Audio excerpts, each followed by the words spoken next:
ॐ विश्वानि देव सवितर्दुरितानि परासुव यद्भद्रं तन्न आसुव। आज DAV model school Shalimar बाग के विद्यार्थियों के लिए एवं अन्य सभी नैतिक शिक्षा के विद्यार्थियों के लिए, कक्षा 7वीं के विद्यार्थियों के लिए पाठ 2 के धर्म के लक्षण नामक पाठ को यहाँ पर समझेंगे और पढ़ेंगे।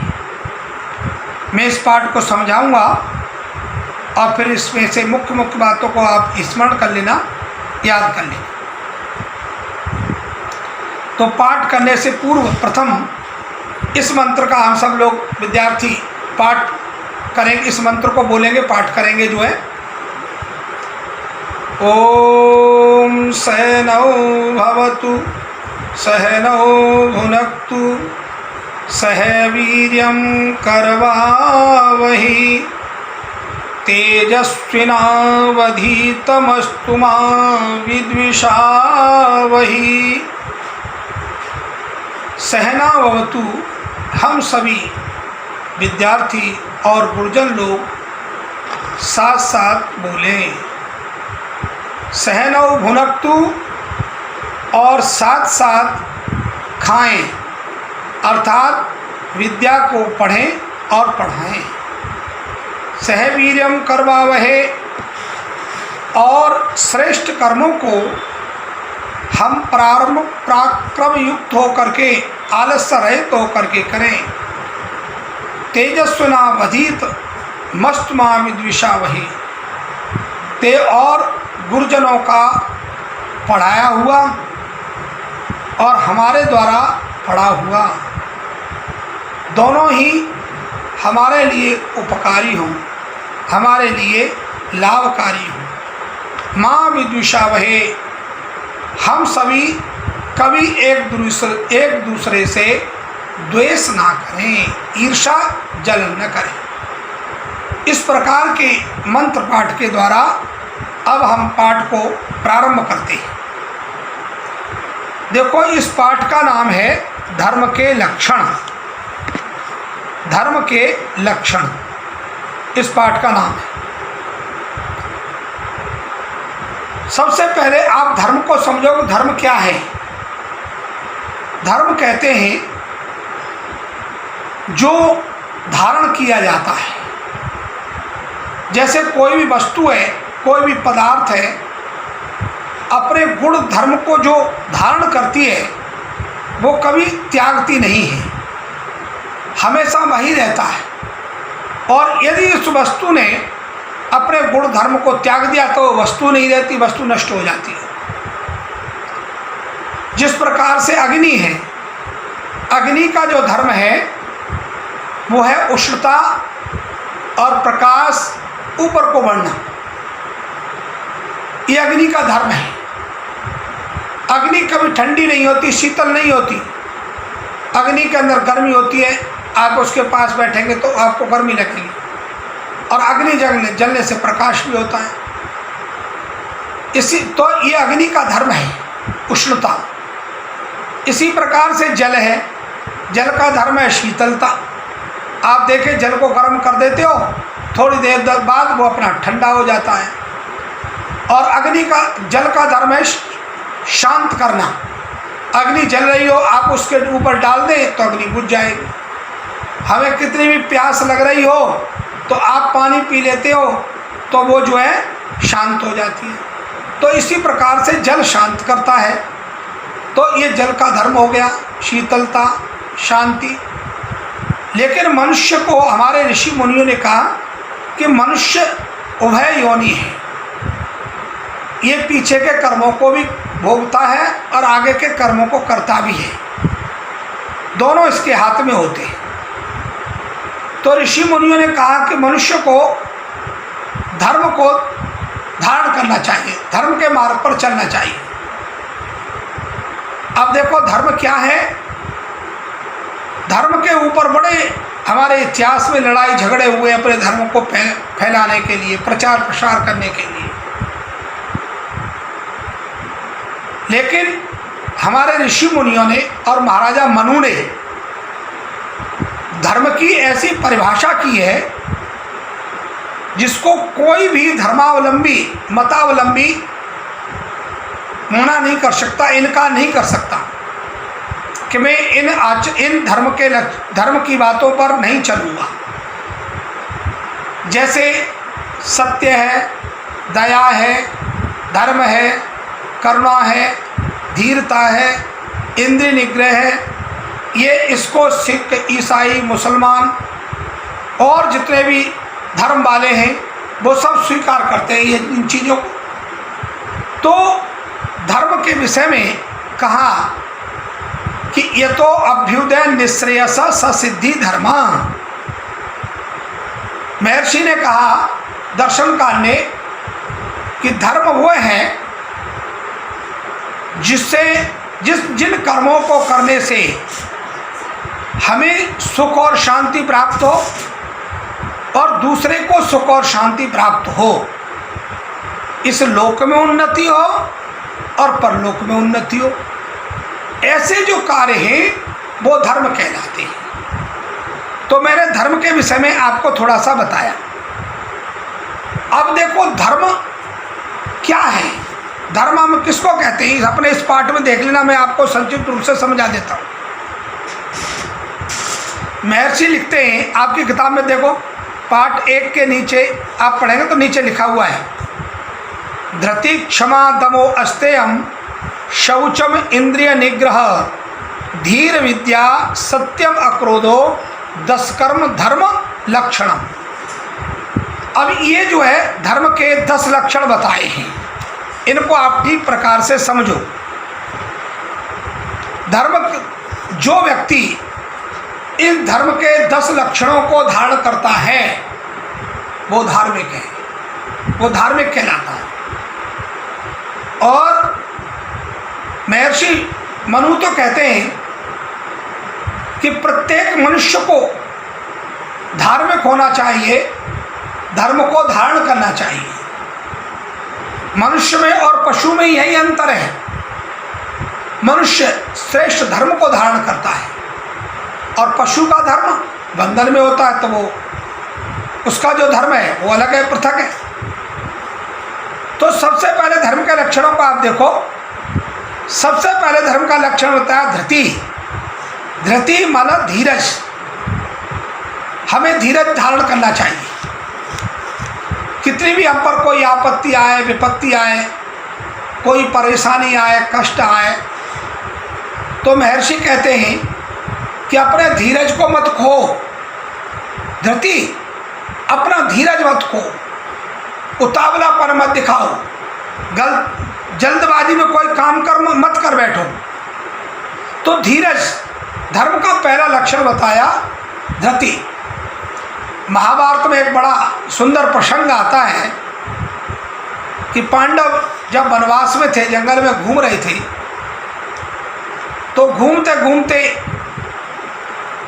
5 भाई थे और साथ में द्रौपदी भी थी। तो घूमते घूमते उनको, जंगल में घूम रहे थे, उनको प्यास लगी, बड़ी जोर की उनको प्यास लगी। अब पानी कहीं था नहीं। उनके बड़े भाई ने, दुष्टन ने कहा कि भाई देखो ऊपर चढ़ के, ये पेड़ बड़ा लंबा है, उसके ऊपर चढ़ जा एक व्यक्ति, और जाकर के ऊपर देखो कि कहीं आसपास कोई जलाशय है जिसमें हम सब लोग पानी पी लें। तो जो है नकुल पेड़ पर चढ़ गए और चढ़ करके जाकर के उन्होंने ऊपर देखा कि एक पक्षी आ रहे हैं और उतर रहे हैं और उड़ रहे हैं। तो उन्होंने अनुमान लगा कि भाई यहाँ पर जल जरूर होगा, कोई जलाशय होगा। तो वो नीचे उतर आए। आकर के उन्होंने दुष्टों को बताया कि भैया यहाँ से कुछ दूरी पर पक्षी नीचे उतर रहे हैं और उड़ रहे हैं, तो हो सकता है वहाँ जलाशय हो, हम जाकर के देखते हैं। तो सबसे पहले उन्होंने कहा अच्छा जाओ। नकुल गए और नकुल ने जाकर के वहाँ पर देखा, दूर जाकर के एक जलाशय है और वहाँ पर वो पानी पीने लगे। जब उन्होंने पानी पिया तो यक्ष की आवाज़ आई, भाई मेरे प्रश्नों का उत्तर दो, प्रश्नों का उत्तर नहीं दोगे तो अच्छा नहीं होगा। नकुल ने उस बात को अनसुना कर दिया और पानी पीने लगे तो वो बेहोश होकर गिर पड़े उसके अनुसार। फिर सहदेव गए, उन्होंने भी पानी पिया, बहुत जोर की प्यास लग रही थी बड़ी ज़बरदस्त। तो यक्ष ने फिर कहा कि भाई पहले मेरे प्रश्नों का उत्तर दो फिर पानी पीना। तो उन्होंने कहा पहले पानी पी लेता हूँ फिर बाद में उत्तर दूंगा। तो ऐसा सोच करके जैसे उन्होंने पानी पिया वो बेहोश हो गए।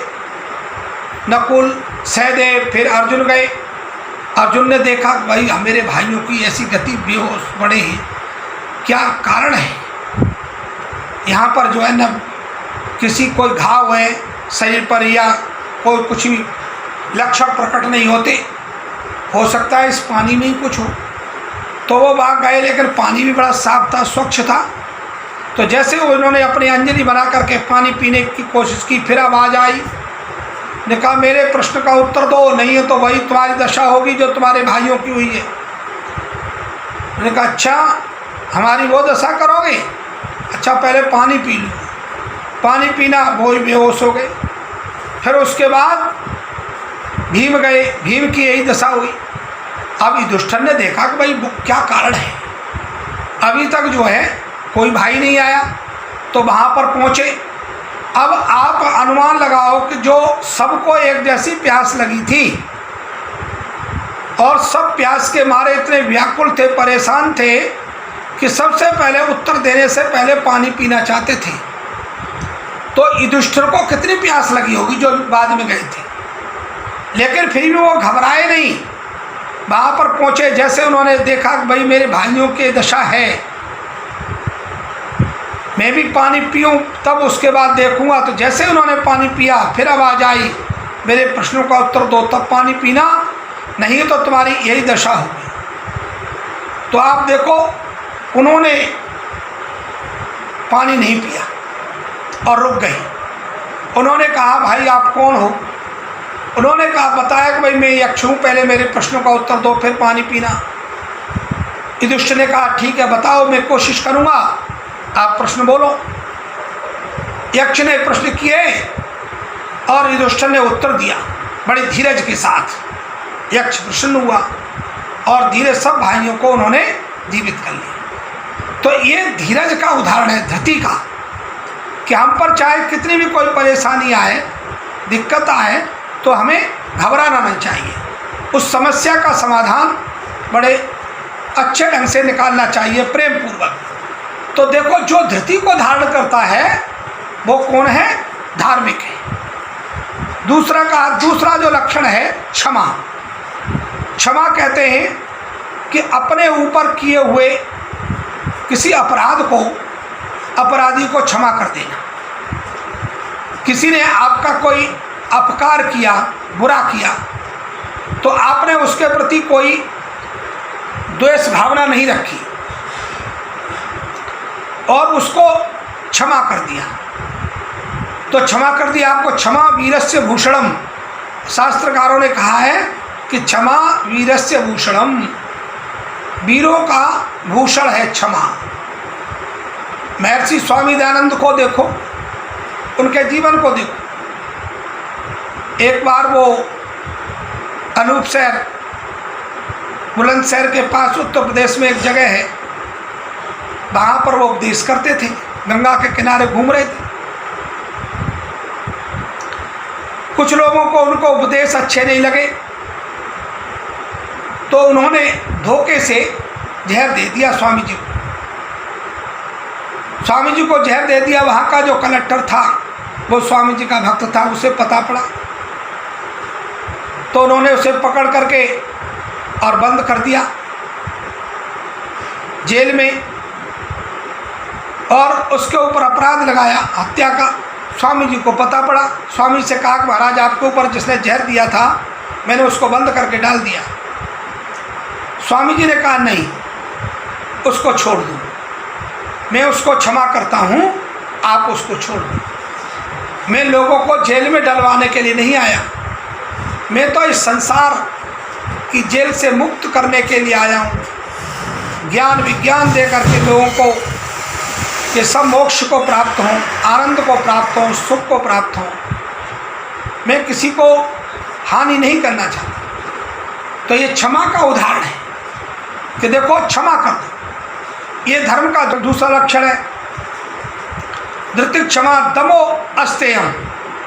और दूसरा जो लक्षण बताया दम, दम कहते हैं मन को रोकना।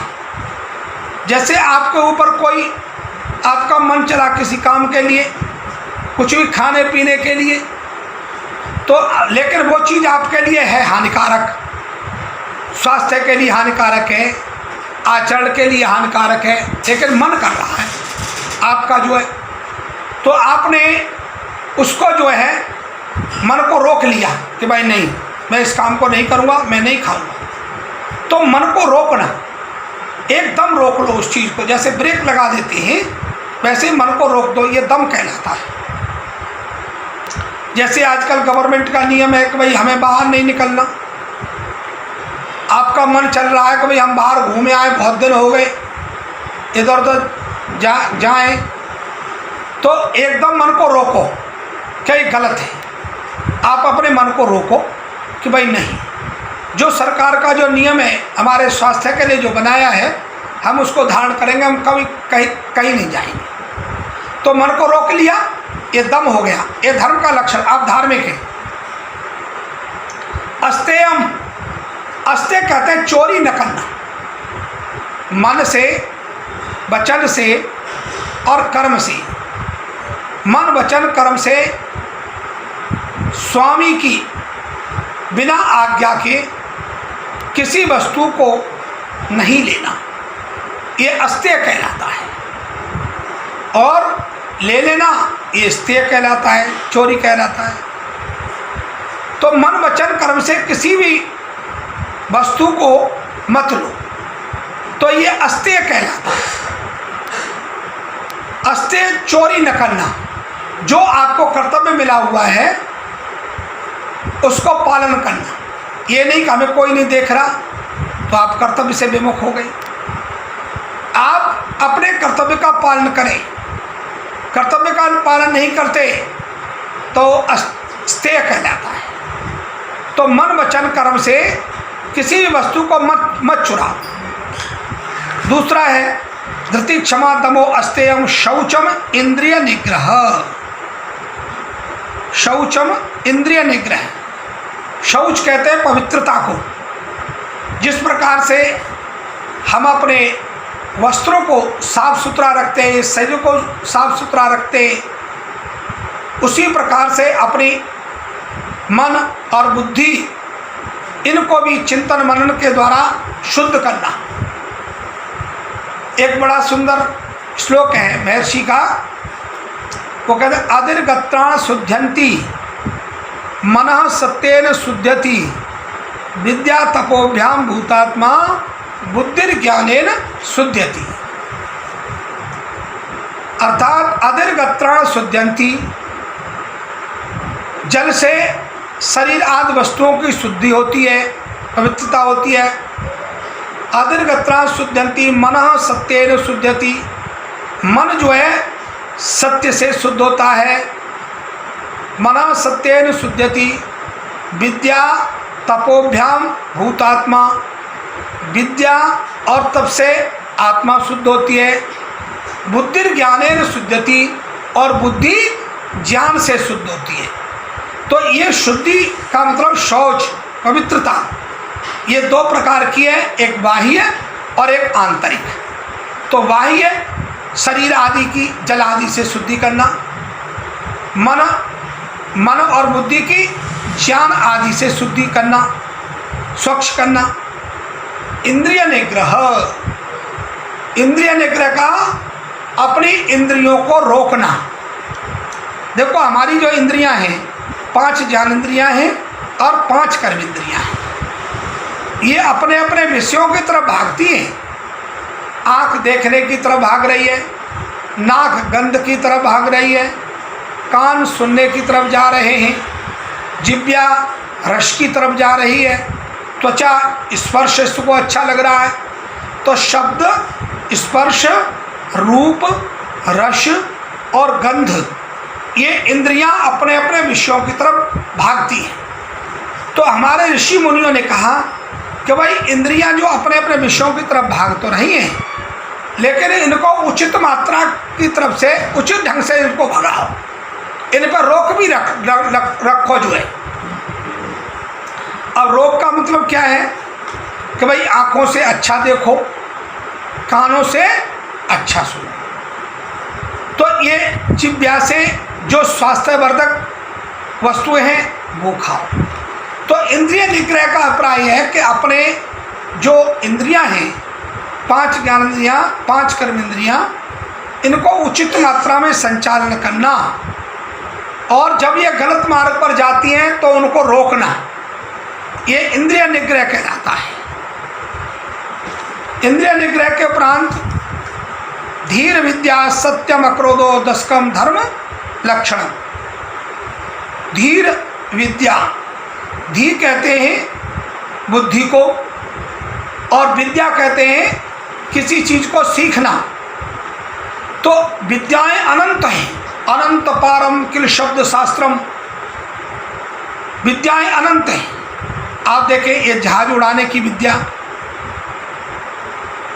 इसी प्रकार से जो है एक ड्राइविंग हो गई, मोटरसाइकिल चलाने की विद्या, कार चलाने की विद्या, पानी में तैरने की विद्या, पानी में तैरना ये विद्या, हिंदी, इंग्लिश, मैथ, साइंस, विभिन्न प्रकार के जो सब्जेक्ट हैं उनको सीखना, ये सब विद्याएं हैं। इन विद्याओं को सीखना। अब देखो विद्या के विषय में क्या कहा, विद्या किस कहते किसको, किसको है? हमारे शास्त्रकारों ने कहा सा विद्या या विमुक्त है।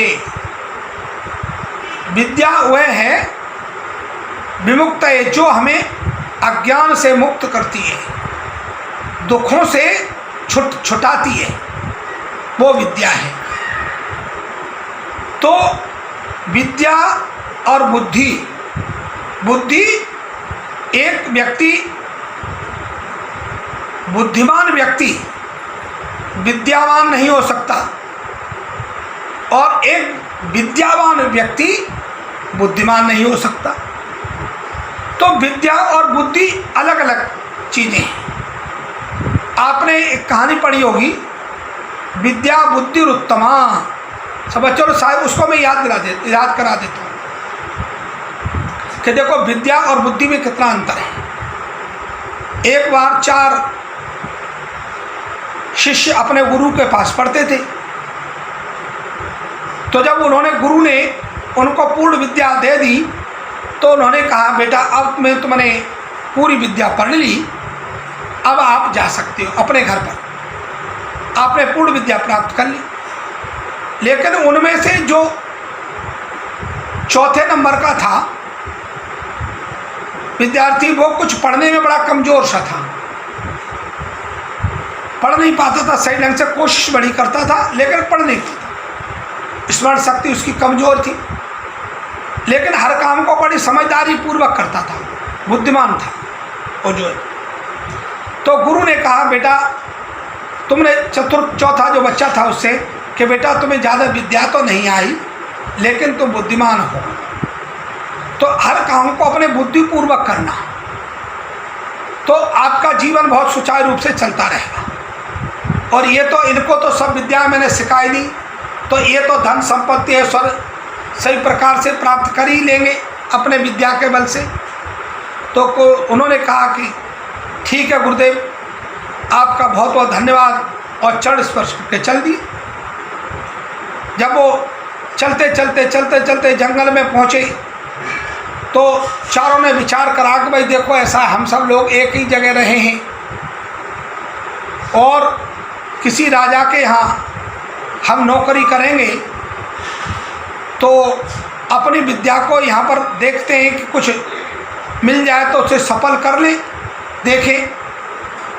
तो उन्होंने देखा कि एक जंगल में, उसी जंगल में शेर की कई हड्डियाँ, कई चमड़ी, ऐसे मांस वगैरह हड्डियाँ सब इधर उधर बिखरी पड़ी थी। तो एक ने सुझाव दिया कि भाई देखो, हमारी विद्या को परखने का ये इससे बहुत अच्छा उपाय है। यहाँ पर जो है, यहाँ सफल कर वो करते हैं कि विद्या काम करेगी या नहीं करेगी। तो उन्होंने, एक ने मंत्र पढ़ा कि भाई देखो, मैं हड्डियों को इकट्ठा करता हूँ। तो उसने मंत्र पढ़ा, और मंत्र पढ़, जैसे उसने मंत्र पढ़ा, सब हड्डियाँ, जोड़ सब इकट्ठे हो गए, और ये पूरा पशु जो था वो बनकर के तैयार हो गया। दूसरे ने कहा कि भाई अब दूसरे ने कहा अब मैं अपना मंत्र सब वो करता हूँ प्रयोग। तो उसने अपना मंत्र प्रयोग किया।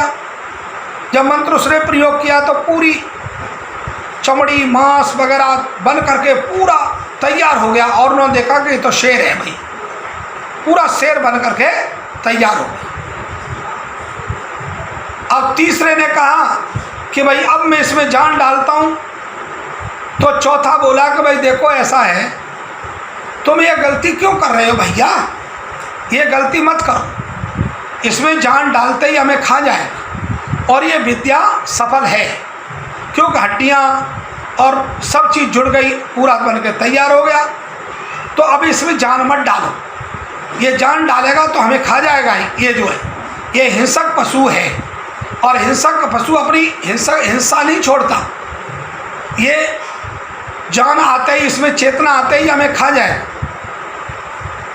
तो तीनों भाइयों ने उसकी हंसी उड़ाई, अरे मूर्ख, ये हमें क्यों खाएगा, हम ही इसको जीवित करेंगे, हमें खा जाएगा। उन्होंने कहा भाई तुम इसे जीवित तो करोगे, इसे थोड़ी पता कि तुमने जीवित करा है इसको, जो है ये खा जाएगा, हिंसक है ये जो है। तो उन्होंने कहा कि भाई हम तो करेंगे। उन्होंने कहा भाई करो, मान जाओ, मत करो, ऐसा मत करो। उन्होंने कहा नहीं, हंसा। फिर उन्होंने उसकी खिल्ली उड़ाई, हंसी उड़ाई, अरे मूर्ख, तू क्या पता, तुझे तो पढ़ा के गुरुजी थक गए, और तेरी कुछ समझ में नहीं आया, और हमें भी नहीं काम करने देता ये जो है, तो हम तो ये करेंगे। तो चौथे ने कहा भाई तुम ऐसा करो, तुम करो सो करते रहो, मैं आपके हाथ जोड़ता हूँ, थोड़ी देर रुक जा, मुझे पेड़ पर चढ़ जान दो। तो उन्होंने उसकी फिर हंसी उड़ाया, चढ़ जा, ऊपर चढ़। तो ऐसे वो तो एकदम उछल करके अच्छी तरह से ऊपर पे पेड़ पे चढ़ गया, और उन्होंने कहा अब जो चाहो करो। तो इस प्रकार से जैसे ही तीसरे ने अपने मंत्रों को फूंका, मंत्र पढ़ते ही एकदम शेर में जान आई, चेतना आई, और गुर्रा करके धाड़ मार करके, और उन तीनों के ऊपर टूट पड़ा, और उनको प्राण हानि कर दी, उनकी मार डाले तीनों। अब वो जो है, जब जंगल में शेर चला गया, वो उतरा, और उतर करके फिर अपने घर गया, वहाँ जा करके। तो कहने का अभिप्राय ये है कि देखो, विद्या से बुद्धि उत्तम है। एक सूक्ति है, विद्या बुद्धिर उत्तमा, विद्या से बुद्धि उत्तम है, श्रेष्ठ है। तो ये दोनों चीज़ें हैं, विद्या और बुद्धि। गायत्री मंत्र देखो, अब हम सब लोग बोलते हैं, प्रातःकाल जब हमारी प्रार्थना होती है तो सबसे पहले गायत्री मंत्र से प्रारंभ होती है। और गायत्री मंत्र में आप जो बोलते हो ना, धियो यो नः प्रचोदयात्, हे परमपिता परमेश्वर मुझे श्रेष्ठ बुद्धि दे, और श्रेष्ठ बुद्धि को सतमार्ग की ओर प्रेरित करे, अच्छे मार्ग की ओर मेरी बुद्धि बढ़े, सुबुद्धि बन जाए, अच्छे मार्ग। क्यों, बुद्धि से आप अच्छे भी काम कर सकते हो और बुरे भी काम भी कर सकते हो, ये समझ लो बुद्धि। तो विद्या, बुद्धि जो है सुमार्ग पर चलानी। तो यही बात इसमें कही, धीर विद्या, ये धर्म के लक्षण बताया कि बुद्धि और विद्या। अब इसमें एक और बड़ी अच्छी बात कही गई, आगे देखो, सत्यम अक्रोधा दशकम धर्म लक्षणम। अब दो और धर्म के लक्षण रह गए, सत्य और अक्रोध। सत्य का पालन करना। सत्य किसको कहते हैं? जो वस्तु जैसी है उसको वैसे ही मानना, जानना और वैसे ही कह देना, ये सत्य कहलाता है। जो व्यक्ति सत्य का पालन करता है उसके जीवन में यश फैलता है, वो अमर हो जाता है। आप देखिए जिन जिन महापुरुषों ने सत्य का पालन किया, भगवान राम, भगवान कृष्ण, और हरिश्चंद्र को तो कहते ही सत्यवादी हरिश्चंद्र, अर्थात अभी तक उनका नाम और यश संसार में जाना जाता है। तो सत्य का अपने जीवन में पालन करना। सत्य की मैंने आपको परिभाषा बताई, अक्रोध, क्रोध न करना। ये धर्म के जो 10 लक्षण हैं, अंतिम जो लक्षण है वो इसमें बताया गया है कि हमें क्रोध नहीं करना चाहिए। कितनी भी हमसे कोई कुछ कहे, आपका उचित मात्रा में उचित ढंग से उसका उत्तर दो। क्रोध को एक आंधी कहा गया है, तूफान कहा जाता है, कि जिस व्यक्ति पर ये क्रोध आता है वो सब कुछ नष्ट करके चला जाता है, अपने पीछे तबाही छोड़ जाता है। तो हमारे ऋषि मुनियों ने कहा कि भाई क्रोध को जीतो, उचित मात्रा में क्रोध करो, उचित मात्रा जहाँ पर आवश्यकता हो, लेकिन क्रोध के वशीभूत मत हो जाओ। कई बार गुस्से में आकर के भयंकर से भयंकर हम कर्म कर देते। आप देखो ये जितनी जेलें भरी पड़ी हैं, ये सब कामी, क्रोधी, लोभी, इनसे भरी पड़ी हैं और भरी रहेंगी। तो इसलिए ये काम, क्रोध, लोभ, मोह, इनको जीतो। एक बहुत अच्छे संत हुए हैं, उनकी एक बड़ी अच्छी मैं कहानी पढ़ रहा था, आपको सुना देता हूँ। कि एक संत थे, ईश्वर का भजन चिंतन मनन बड़ा अच्छा करते थे। तो एक बार वो अपने खेत में से गन्ना तोड़ के ला रहे थे। तो उसी गांव का बड़ा दुष्ट व्यक्ति था एक, उसने एक दूसरे व्यक्ति से कहा, कम बुद्धि वाला था, उससे कि भाई तू जा करके इनको क्रोध दिला देगा ना, गुस्सा इनको दिला देगा, तो मैं तुझे 100 रुपये दूंगा, इनको गुस्सा दिला दे। तो वो व्यक्ति गया और जा करके, जो वो संत थे, महात्मा थे, गन्ना तोड़ करके अपने खेत में से ला रहे थे, एकदम खींच लिया उनके हाथ में से, झपट लिया और गन्ना दे करके उनकी पीठ पर दे मारा, पीठ पर दे मारा। लेकिन फिर वो संत जो थे वो चुप रहे, शांत रहे, और उन्होंने कहा कि बेटा तेरा बहुत बहुत धन्यवाद, इस गन्ने को मैं तोड़ना चाहता था लेकिन मेरे से टूटा नहीं, तो मैं तेरा बहुत धन्यवाद करता हूँ। एक मेरे लिए हो गया एक टुकड़ा, एक मेरी पत्नी के लिए हो गया, तेरा बहुत बहुत धन्यवाद। उस व्यक्ति ने देखा कि भाई ये इतनी जोर से मैंने गन्ना मारा है और इसने क्रोध नहीं करा, अच्छा देखता हूँ कि तो कहाँ तक क्रोध नहीं करेगा। उनके पीछे पीछे हो लिया। वहाँ जाकर के उन्होंने देखा उनके घर पर उनकी जो पत्नी थी वो घर पर आंगन में झाड़ू लगा रही थी। वो जाकर के उनके कंधों पर बैठ गया। उस व्यक्ति ने, जो संत थे, उन्होंने देखा कि तो ज़्यादा ही मूर्खता कर रहा है, तो अपनी पत्नी से बोले अरे देवी, आज अपना बड़ा बेटा आया है, ये भूल गया है कि अब तू छोटा नहीं रहा, कंधे पर बैठने के लायक नहीं रहा, तू बड़ा हो गया है, तो ये तुम्हारे कंधे पे बैठ गया, इनको समझाओ कब तू बड़ा है, छोटा नहीं है, छोटा था तब तो कंधे बिठा लेती थी। तो इस प्रकार से जब उस व्यक्ति ने सुना कि मैं इसके साथ इतना अभद्र व्यवहार कर रहा हूँ, लेकिन फिर भी मेरे साथ ये इतनी मधुरता से बोल रहे हैं, तो व्यक्ति उनके पैरों पर गिर गया और हाथ जोड़ करके माफ़ी मांगी, क्षमा मांगी, प्रभु मेरे से गलती हो गई, उस व्यक्ति ने मेरे से कहा था कि ऐसा ऐसा तू कर, इनको क्रोध लगा। बोले बेटा कोई बात नहीं, तेरा मैल जो है, मन का जो मैल था वो धुल गया और तू अब शुद्ध और पवित्र हो गया, कोई बात नहीं। तो इसे कहते अक्रोध, अर्थात क्रोध न करना। तो इस प्रकार से ये धर्म के 10 लक्षण हैं। जो भी व्यक्ति इन धर्म के लक्षणों को धारण करेगा वो धार्मिक कहलाता है। अब देखो इनके प्रश्न देख लो, प्रश्न देखो बड़े अच्छे इनके प्रश्न हैं, आप उसमें देख लो। प्रश्न देखो, कहा पहला प्रश्न है क पाठ के आधार पर निम्नलिखित वचनों का अर्थ लिखिए। यही जो बना धृति क्षमा जो श्लोक है, आप अपने उसमें देखो, जो पाठ पढ़ते पढ़ते जाओगे नीचे श्लोक लिखा हुआ है, धृति क्षमा दमो अस्तेयम शौचम इंद्रिय निग्रह धीर विद्या सत्यम अक्रोधो दशकम धर्म लक्षणम। तो जहाँ पर ये अर्थ लिखा हुआ है ये उसी के आगे देख लो लिखा हुआ है सब, उसको नोट कर लेना। धृति किसे कहते हैं, क्षमा कैसे कहते हैं, तो उसको आप अपनी कॉपी में नोट लिखना। प्रश्न नंबर 1 का उसको जो है।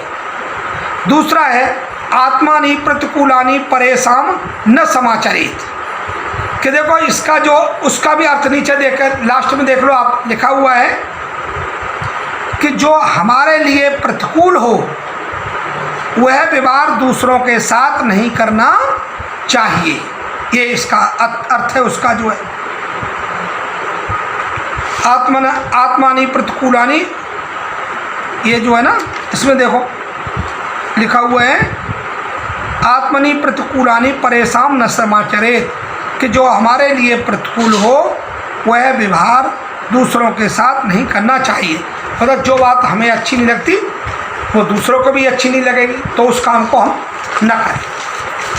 आगे देखो प्रश्न नंबर 2 में देखो, वे कौन से गुण हैं जिनके कारण व्यक्ति को धार्मिक कहा जा सकता है।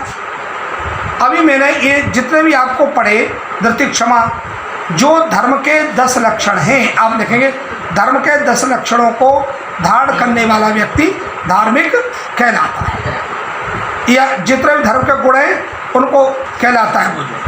तो इस प्रकार से मैंने आपको ये प्रश्न भी उत्तर बता दिया और पाठों को अच्छी प्रकार से आपको उसको समझा दिया, उसे आप पूरी अच्छी तरह से कर लेना। और अब हम पाठ को यहीं पर समाप्त करते हैं। शांति पाठ करेंगे सभी बच्चे मिलकर के। शांति पाठ बहुत जरूरी आवश्यक है, शांति पाठ, और याद भी है सब बच्चों को। ओम द्यौ शांतिरंतरिक्ष शांति पृथ्वी शांतिरापः शांतिरोषधय शांति वनस्पतय शांतिर्विश्वे देवा शांति ब्रह्म शांति सर्वगं शांति शांतिरेव शांति सामा शांतिरेधि। ओम शांति शांति शांति। ओम।